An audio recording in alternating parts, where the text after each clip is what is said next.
Olympic महिला hockey semifinal मुकाबला जारी। भारत और अर्जेंटीना के बीच कांटे की टक्कर। तीसरे क्वार्टर में अर्जेंटीना 2-1 से आगे।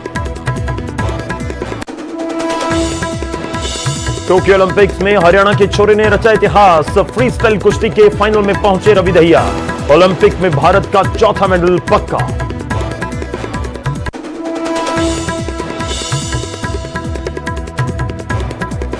टोक्यो ओलंपिक में वर्ल्ड चैंपियन के खिलाफ खूब लड़ी बॉक्सर लवलीना।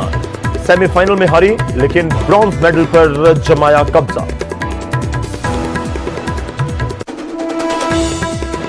दूसरे राज्यों से हिमाचल आने के लिए फिर से आरटीपीसीआर की नेगेटिव रिपोर्ट जरूरी। कोरोना के बढ़ते मामलों के चलते सरकार का फैसला। वैक्सीन की दोनों डोज लेने वालों के लिए रिपोर्ट जरूरी नहीं।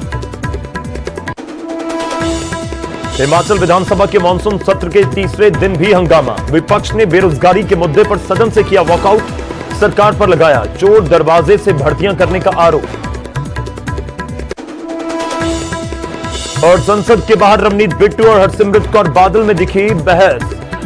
दोनों नेताओं में कृषि कानूनों पर लेकर जमकर हुई तू मैं।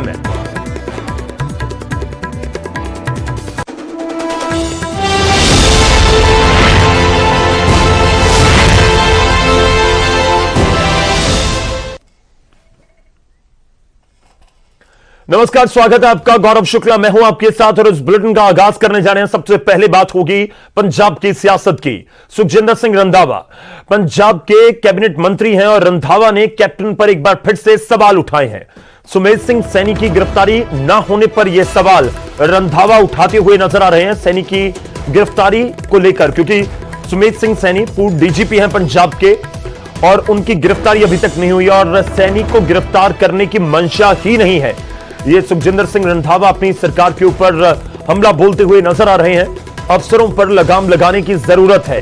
कोटपुरा गोलीकांड में सैनी को बड़ी राहत मिली है। पंजाब हरियाणा हाई कोर्ट ने अग्रिम जमानत दी है। लेकिन इस सब के बीच आपको बता दें कि अगर सोमवार का हम जिक्र करें तो सैनी की चंडीगढ़ वाली रिहाइश के ऊपर विजिलेंस की तरफ से रेड की गई थी। हालांकि करीब 7 से 8 घंटे वो रेड चलती रही मंगलवार सुबह तक, लेकिन सैनी को गिरफ्तार नहीं किया जा सका। सैनी की गिरफ्तारी के ऊपर इस समय बड़ा बयान दे रहे हैं। बड़ी स्टेटमेंट है ये सुखजिंदर सिंह रंधावा की। उनकी तरफ से अपनी सरकार के ऊपर सवाल उठाए जा रहे हैं और खासतौर पर जो अफसरशाही है उसके ऊपर, ब्यूरोक्रेसी के ऊपर एक बार फिर से सवाल उठाते हुए नजर आ रहे हैं। उन्होंने कहा कि लगाम लगाने की जरूरत है और एक तरह से आरोप बहुत बड़ा है कि सैनी को गिरफ्तार करने की मंशा ही नहीं है, ये कहा जा रहा है रंधावा की तरफ से।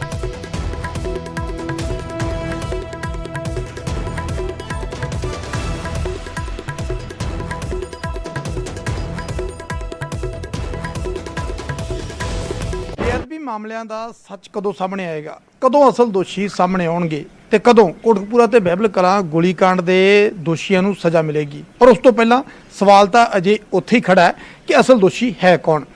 ਕੈਪਟਨ ਸਰਕਾਰ ਨੇ ਲਗਾਤਾਰ ਦਾਅਵਾ ਕੀਤਾ ਹੈ ਕਿ ਜਾਂਚ ਤੇਜ਼ ਹੋ ਗਈ ਹੈ, ਸੱਚ ਸਾਹਮਣੇ ਆਏਗਾ। ਸੁਖਜਿੰਦਰ ਰੰਧਾਵਾ ਪੰਜਾਬ ਦੇ ਕੈਬਨਿਟ ਮੰਤਰੀ ਨੇ ਔਰ ਲਗਾਤਾਰ ਇਸ ਮਾਮਲੇ ਤੇ ਬੋਲਦੇ ਵੀ ਰਹੇ ਨੇ ਔਰ ਮੁੱਖ ਮੰਤਰੀ ਕੈਪਟਨ ਅਮਰਿੰਦਰ ਸਿੰਘ ਦੇ ਨਾਲ ਵੀ ਕਿਤੇ ਨਾ ਕਿਤੇ ਇਹਨਾਂ ਦੀ ਤਨਾਤਨੀ ਰਹੀ ਹੈ ਇਹਨਾਂ ਪੂਰੇ ਮਾਮਲਿਆਂ ਤੇ। ਰੰਧਾਵਾ ਸਾਹਿਬ, ਗੱਲ ਕਿਤੇ ਸਿਰੇ ਲੱਗੂਗੀ ਕਿ ਇਦਾਂ ਹੀ ਚੱਲਦਾ ਰਹੂਗਾ? ਹੁਣ ਸੁਮੇਧ ਸਿੰਘ ਸੈਣੀ ਹੋਰਾਂ ਦੇ ਘਰ ਫਿਰ ਤੋਂ ਰੇਡਾਂ ਦਾ ਸਿਲਸਿਲਾ ਚੱਲਿਆ, ਹਾਲਾਂਕਿ ਹਾਲੇ ਤੱਕ ਵੀ ਨਿਕਲਿਆ ਕੁਝ ਨਹੀਂ। ਇਹਦੀ ਗੱਲ ਤੇ ਬੜੀ ਬਰਾੜ ਸਾਹਿਬ ਹੈਰਾਨੀ ਦੀ ਗੱਲ ਆ ਕਿ ਇੰਨੀ ਵਾਰਾਂ ਪੰਜਾਬ ਪੁਲਿਸ ਉੱਥੇ ਗਈ ਆ ਤੇ ਮੈਨੂੰ ਇੱਕ ਬੜੀ ਮੈਂ ਅਚੰਭੇ ਵਾਲੀ ਗੱਲ ਹੈ ਕਿ ਜੋ ਆਦਮੀ ਵਿਦਆਊਟ ਸਿਕਿਉਰਿਟੀ ਚੱਲ ਨਹੀਂ ਸਕਦਾ, ਵਿਦਆਊਟ ਸਿਕਿਉਰਿਟੀ ਡਰਾਈਵ ਨਹੀਂ ਕਰ ਸਕਦਾ, ਵਿਦਆਊਟ ਸਿਕਿਉਰਿਟੀ ਕਿਸੇ ਦੇ ਨਾਲ ਜਾ ਨਹੀਂ ਸਕਦਾ, ਉਸ ਆਦਮੀ ਦੇ ਘਰ ਰੇਡ ਤੋਂ ਕਰਨ ਤੋਂ ਪਹਿਲਾਂ, ਕਿਉਂਕਿ ਟੋਟਲ ਜਿਹੜੀ ਉੱਥੇ ਸਿਕਿਉਰਿਟੀ ਆ ਪੰਜਾਬ ਗੌਰਮੈਂਟ ਦੀ ਆ, ਅਤੇ ਜੇ ਇਹਦੇ ਵਿੱਚ ਪੰਜਾਬ ਪੁਲਿਸ ਦੀ ਨਾਕਾਮੀ ਤਾਂ ਮੈਂ ਕਹਾਂਗਾ ਕਿ ਇੰਟੈਲੀਜੈਂਸ ਦਾ ਵੀ ਫੇਲੀਅਰ ਇਹਦੇ 'ਚ ਕਹਾਂਗੇ ਕਿ ਜਦੋਂ ਰੇਡ ਕਰਨ ਜਾਂਦੇ ਨੇ ਅਤੇ ਹਰ ਵਾਰੀ ਖਾਲੀ ਹੱਥ ਵਾਪਸ ਆਉਂਦੇ। ਸਾਨੂੰ ਲੋਕ ਮਜ਼ਾਕ ਵੀ ਕਰਦੇ ਔਰ ਪੁੱਛਦੇ ਵੀ ਅਤੇ ਹੱਸਦੇ ਵੀ ਸਾਡੇ ਉੱਤੇ ਕਿ ਗੌਰਮੈਂਟ ਦੀ ਇੰਨੀ ਇੰਟੈਲੀਜੈਂਸ ਅਤੇ ਇੰਨਾ ਪੁਲਿਸ ਦਾ ਮਾੜਾ ਹਾਲ ਹੈ ਕਿ ਉਹ ਇੱਕ ਐਡੇ ਟੌਪ 'ਤੇ ਬੰਦੇ ਨੂੰ ਜਿਹਦੇ ਕੋਲ ਇੰਨੀ ਜ਼ਿਆਦਾ ਸਿਕਿਉਰਿਟੀ ਔਰ ਮੈਕਸੀਮਮ ਸਿਕਿਉਰਿਟੀ, ਬੁਲਟ ਪ੍ਰੂਫ ਗੱਡੀਆਂ, ਜੈਮਰ ਵਗੈਰਾ ਸਭ ਕੁਝ ਉਹਦੇ ਨਾਲ ਹੋਵੇ ਅਤੇ ਉਹ ਇੱਕ ਸੂਈ ਵਾਂਗੂ ਲੱਭਦੇ ਫਿਰਨ ਕਿ ਜਿਵੇਂ ਸੂਈ ਗੁੰਮ ਹੋ ਜਾਵੇ ਅਤੇ ਉਹਨੂੰ ਲੱਭਦੇ ਫਿਰਨ। ਇਹ ਲੋਕ ਸਾਡੇ ਕੋਲੋਂ ਕੁਐਸਚਨ ਪੁੱਛਦੇ ਨੇ। ਜਿਸ ਵੇਲੇ ਉੱਥੇ ਜਾਣਾ ਹੁੰਦਾ ਉਹਦੇ ਤੋਂ ਪਹਿਲਾਂ ਇਹਨਾਂ ਨੂੰ ਪਤਾ ਹੋਣਾ ਚਾਹੀਦਾ, ਇਹਨਾਂ ਨੂੰ ਉੱਥੇ ਅਥੈਂਟਿਕ ਸਬੂਤ ਦੇ ਨਾਲ ਜਾਣਾ ਚਾਹੀਦਾ। ਤੇ 2-2 ਘੰਟੇ ਬਾਹਰ ਆਪਾਂ ਖੜੇ ਹੋ ਕੇ ਤੇ ਤੁਸੀਂ ਚੈਨਲ ਵਾਲੇ ਮਜ਼ਾਕ ਉਡਾਉਂਦੇ ਹੋ ਕਿ ਪੰਜਾਬ ਗਵਰਨਮੈਂਟ ਦੇ ਜਿਹੜੇ ਆਫੀਸਰਸ ਨੇ ਉੱਥੇ ਬਾਹਰ ਖੜੇ ਨੇ। ਆਫੀਸਰਸ ਵੀ ਉਹ ਨੇ ਜਿਹੜੇ ਉਹਨਾਂ ਦੇ ਡੀਜੀਪੀ ਹੁੰਦੇ, ਉਹਨਾਂ ਦੇ ਸਟਾਫ ਆਫੀਸਰ ਜਾਂ ਉਹਨਾਂ ਦੇ ਬਿਲਕੁਲ ਮੁੱਛ ਦਾ ਵਾਲ ਰਹੇ ਹੁਣ, ਉਹ ਬੰਦੇ ਜਿਹੜੇ ਫੜ ਲਈ ਜਾਂਦੇ ਉੱਥੇ ਆਣ ਕੇ ਜ਼ਰੂਰ ਸ਼ੱਕ ਦੀ ਜਿਹੜੀ ਸੂਈ ਜਾਂਦੀ ਹੈ। ਦੂਸਰੀ ਚੀਜ਼, ਜਿਸ ਆਦਮੀ ਨੇ ਔਰ ਜਿਸ ਵੇਲੇ ਜਿਸ ਕੇਸ ਦੇ ਵਿੱਚ ਵੀ ਉਹਨਾਂ ਨੂੰ ਫੜਨ ਲਈ ਗਏ ਨੇ, ਟਾਈਮ ਦੇ ਦਿੱਤਾ ਗਿਆ ਔਰ ਉਹਦੀ ਹਰ ਥਾਂ ਤੋਂ ਉਹਦੀ ਬੇਲ ਹੁੰਦੀ ਗਈ।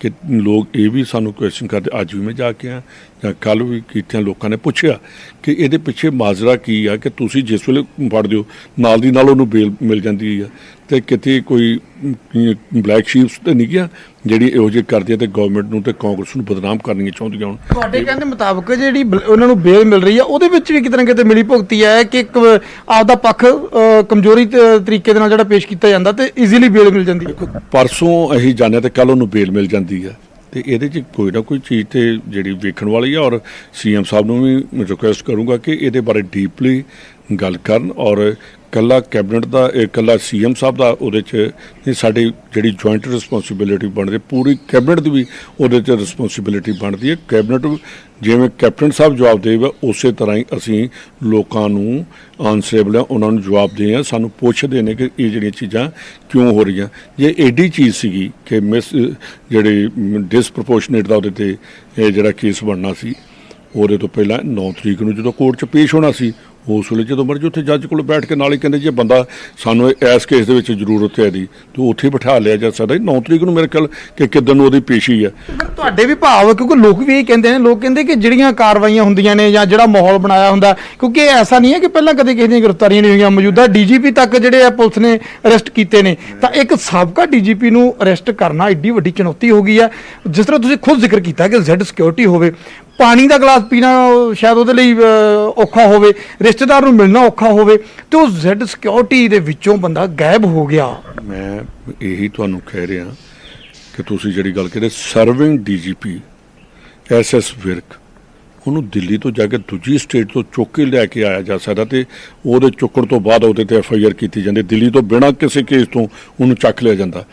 ਤੇ ਅਸੀਂ ਇਹ ਤਾਂ ਨਹੀਂ ਕਹਿੰਦੇ ਕਿ ਚੱਕੋ, ਪਰ ਜਦੋਂ ਕਿਤੇ ਕੋਰਟ 'ਚ ਪੇਸ਼ ਹੋਣਾ ਉੱਥੇ ਨਾਲ ਹੀ ਮੈਜਿਸਟਰੇਟ ਦੇ ਸਾਹਮਣੇ ਰੱਖ ਦਿਓ ਕਿ ਇਸ ਕੇਸ ਦੇ ਵਿੱਚ ਸਾਨੂੰ ਵਾਂਟਡ ਆ, ਅਸੀਂ ਇਹਨੂੰ ਲੈਣਾ ਚਾਹੁੰਦੇ ਹਾਂ। ਤੁਹਾਨੂੰ ਲੱਗਦਾ ਕਿ ਮਨਸ਼ਾ ਹੀ ਨਹੀਂ ਹੈ ਸ਼ਾਇਦ ਅਰੈਸਟ ਕਰਨ ਦੀ, ਦਿਖਾਵਾ ਕਰਨਾ? ਮੇਰਾ ਖਿਆਲ ਹੈ ਕਿ ਮਨਸਾ ਹੀ ਨਹੀਂ ਗੀ, ਇਹਨਾਂ ਦਾ ਮਨਸ਼ਾ ਹੀ ਕੋਈ ਨਹੀਂ ਗੀ ਕਿ ਅਸੀਂ ਇਹਨੂੰ ਅਰੈਸਟ ਕੀਤਾ। ਸਾਡੀ ਕੈਪਟਨ ਸਾਹਿਬ ਦੀ ਸਾਡੀਆਂ ਮੀਟਿੰਗਸ ਹੁੰਦੀਆਂ ਰਹੀਆਂ ਨੇ, ਤੇ ਮੈਂ ਜਿਵੇਂ ਤੁਸੀਂ ਹੁਣੇ ਵਿੱਚੋਂ ਟੁੱਕ ਲੱਗਾ, ਮਨਸ਼ਾ ਤੁਹਾਨੂੰ ਪੁਲਿਸ ਦੀ ਤੇ ਸ਼ੰਕਾ ਜਾਂ ਤੁਹਾਨੂੰ ਸਰਕਾਰ ਦੀ ਤੇ ਵੀ ਸ਼ੰਕਾ? ਸਰਕਾਰ ਤੇ ਨਹੀਂ ਮੈਂ ਕਹਾਂਗਾ, ਮੈਂ ਆਫੀਸਰਸ ਦੇ ਉੱਪਰ ਕਹਾਂਗਾ ਕਿ ਕੈਪਟਨ ਸਾਹਿਬ ਦੀ ਮਨਸਾ ਹੋਏਗੀ ਵੀ ਇਹ ਚੱਲਣ ਨਹੀਂ ਦਿੰਦੇ। ਔਰ ਮੈਂ ਇਹੋ ਹੀ ਤੁਹਾਨੂੰ ਦੱਸਣ ਲੱਗਾ ਸੀ ਕਿ ਅਸੀਂ ਸਰਦਾਰ ਤ੍ਰਿਪਤ ਰਜਿੰਦਰ ਸਿੰਘ ਬਾਜਵਾ ਮੁੱਖ ਮੰਤਰੀ ਸਾਹਿਬ ਸਾਨੂੰ ਬੁਲਾਉਂਦੇ ਰਹੇ ਨੇ, ਫਿਰ ਬਾਅਦ 'ਚ ਅਸੀਂ ਵੀ ਆਪਣੇ ਜਿਹੜਾ ਸੀ ਹਥਿਆਰ ਸੁੱਟ ਦਿੱਤੇ ਕਿ ਨਹੀਂ, ਇੱਥੇ ਨਹੀਂ ਇਹ ਗੱਲ ਬਣ ਸਕਦੀ, ਕਿਉਂਕਿ ਸਾਡੇ ਉੱਠਣ ਤੋਂ ਬਾਅਦ ਇਹ ਜਿਹੜੇ ਲੋਕ ਸੀਗੇ ਆਪਣਾ ਡਿਸੀਜਨ ਕਰਵਾ ਲੈਂਦੇ ਸੀ। ਵੇਖੋ ਜਦੋਂ ਗਵਰਨਮੈਂਟ ਦੇ ਵਿੱਚ ਹੋਈਏ ਉਦੋਂ ਪੋਲੀਟੀਕਲ ਨਹੀਂ ਹੁੰਦੀ, ਮਿਨਿਸਟਰ ਮੀਨਸ ਗਵਰਨਮੈਂਟ।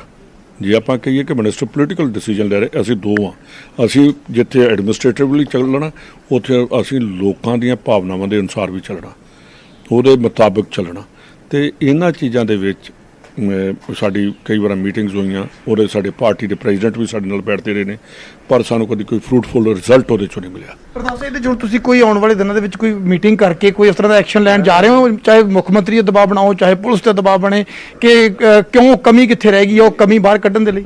ਇਹਦੇ 'ਚ ਮੈਂ ਇਹ ਤਾਂ ਨਹੀਂ ਕਹੂੰਗਾ ਕਿ ਦਬਾਅ ਨਹੀਂ ਕਹਾਂਗਾ, ਕਿ ਕੈਬਨਿਟ ਦੀ ਜਿਸ ਦਿਨ ਮੀਟਿੰਗ ਜ਼ਰੂਰ ਕਹਾਂਗੇ ਕਿ ਪੂਰੀ ਕੈਬਨਿਟ ਦੇ ਸਾਹਮਣੇ ਡੀਜੀਪੀ ਨੂੰ ਵੀ ਉੱਥੇ ਪੇਸ਼ ਕੀਤਾ ਜਾਏ, ਔਰ ਉੱਥੇ ਜਿਹੜੇ ਨੇ ਕੋਈ ਇੰਟੈਲੀਜੈਂਸ ਵਾਲੇ ਔਰ ਜਿਹੜੇ ਵਿਜੀਲੈਂਸ ਤੇ ਖਾਸ ਕਰਕੇ ਵਿਜੀਲੈਂਸ ਨੇ ਜੋ ਉਸ ਦਿਨ ਡਰਾਮਾ ਕੀਤਾ, ਤੇ ਔਰ ਐਡਵੋਕੇਟ ਜਨਰਲ, ਇਹ ਸਾਰਿਆਂ ਬੰਦਿਆਂ ਨੂੰ ਉੱਥੇ ਕੈਬਨਿਟ 'ਚ ਲਿਆ ਕੇ ਉਹਨਾਂ ਨੂੰ ਉਹ ਸਾਨੂੰ ਬਰੀਫ।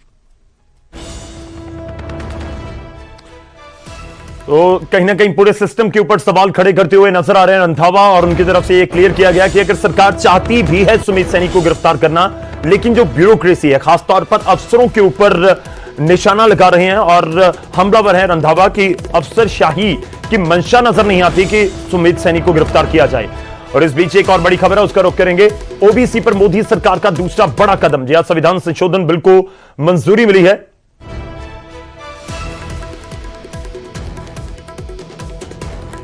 अगली बड़ी खबर का हम रुख कर रहे हैं, ओबीसी के ऊपर, ओबीसी वर्ग से जुड़ी बड़ी खबर है। और आपको बता दें कि ओबीसी पर मोदी सरकार की तरफ से यह बड़ा कदम, दूसरा बड़ा कदम उठाया गया। संविधान संशोधन बिल को मंजूरी मिल चुकी है।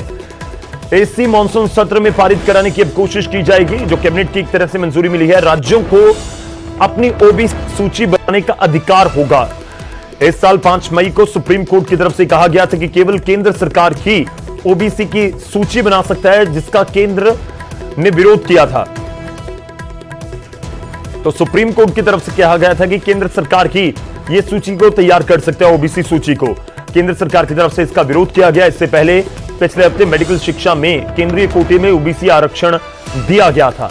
और इस बीच ये दूसरा बड़ा कदम ओबीसी वर्ग के लिए केंद्र सरकार का आप कह सकते हैं। और अब जो सूची तैयार की जाती है वो राज्यों के पास भी अधिकार होगा।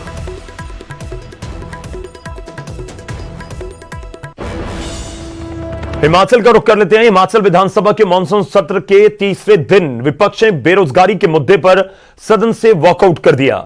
जहां सदन के अंदर हंगामा होता हुआ नजर आया। सरकार पर चोर दरवाजे से भर्तियां करने का आरोप लगाया गया विपक्ष की तरफ से।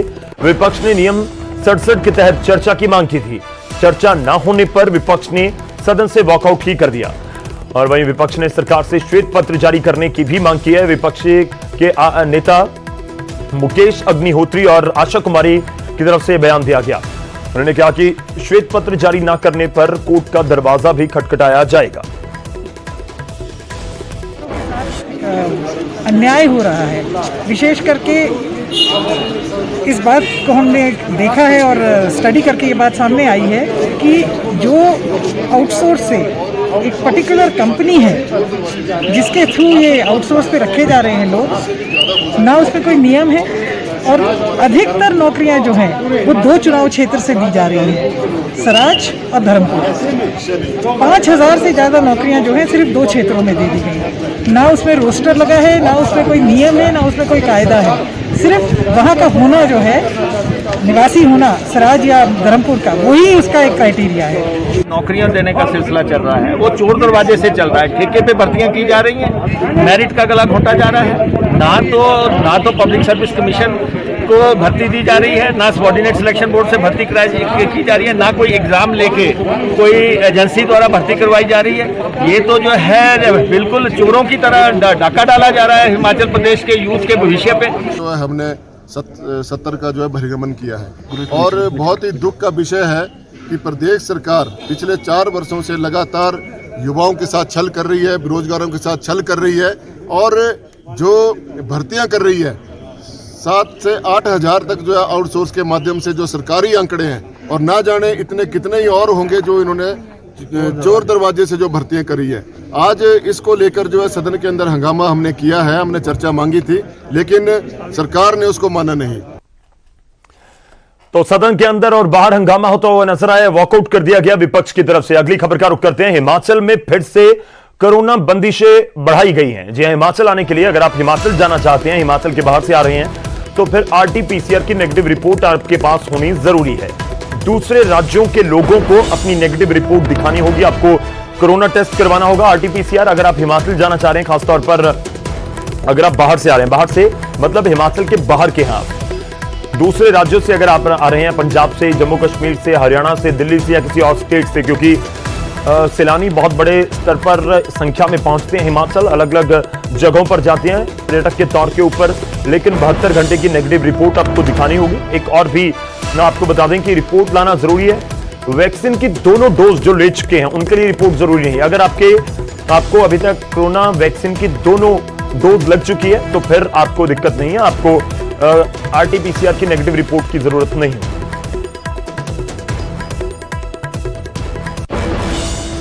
एक छोटे से ब्रेक के लिए रुक रहे हैं, वापस आएंगे कुछ और खबरों के साथ।